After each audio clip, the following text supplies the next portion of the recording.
So as the dust settles after a very controversial weekend of sports journalist Ashfak Mohamed now joins us.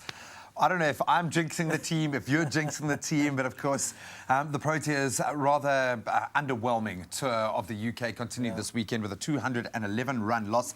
I'm going to treat it as an innings loss, looking at the collapse in that second innings. But where do we even begin? So many dropped catches, missed wicket opportunities because of no balls, a capitulation. Yeah, well, at least we're not the ones bowling the no balls, Greg.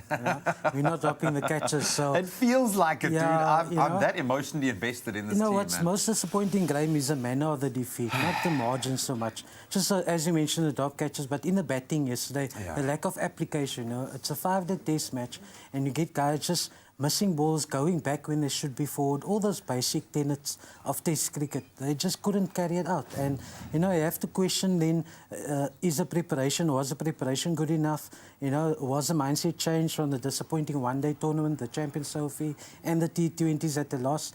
You just didn't see them grinding it out, and you'd expect that, especially after the second innings bowling performance, they got themselves back into the game. Yeah. 330 years, it's a tough call, especially on that pitch. On a pitch that's doing a lot, Moeen Ali was really turning it squeely, but still you'd expect a bit more fight from the Proteas. And Moeen Ali, of course, getting 6 wickets. I think the first left-arm spinner or the first spinner to attain something like that at And Lords. 10 for the match. Unbelievable performance. I was joking about I was actually saying that to myself, just keep quiet. Kagiso Rabada banned for the second test. That's a major loss, not just for South Africa, but for Test cricket. Yeah, it's a huge blow, but also I think, was it a really appropriate sanction to ban him, I know there's, you talk about TV and shouldn't be exploiters and that, but in the heat of the moment, he was battling with his bowling and then he gets out. Ben Stokes, a guy who's really troubled South Africa in the past with the verbals as well.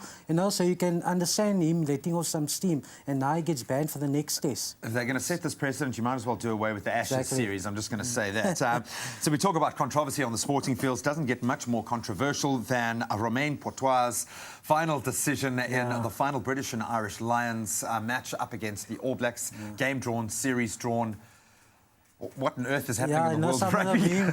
Some of the memes going on social media about Romain Pot and rhyming with twat and things like that. It's tough calls, but Romain, I think he buckled under the pressure of the big call. Not wanting to hand the All Blacks the series win there, but he should have. It was a clear penalty. The guy played the ball in an offside position. It didn't hit him. And that was his original decision. I don't know why he then went back and reversed it. But that being said, I think we have to say, to echo John Robbie, who put it perfectly, a moral victory for the Lions. Yeah, and Kieran Reid afterwards saying it's probably the good result for rugby, but for me, there should be winners in rugby, and the All Blacks should have taken that one. Well, we're going to turn our attention to football and the PSL awards happening a little bit later tonight. We're going to tip our hats to Wayne Rooney, of course, as well, moving to Everton, his spiritual home, on a free transfer there. But we'll talk football a little bit later this morning, give you a bit of a pre-prep for who could win big at the PSL awards tonight.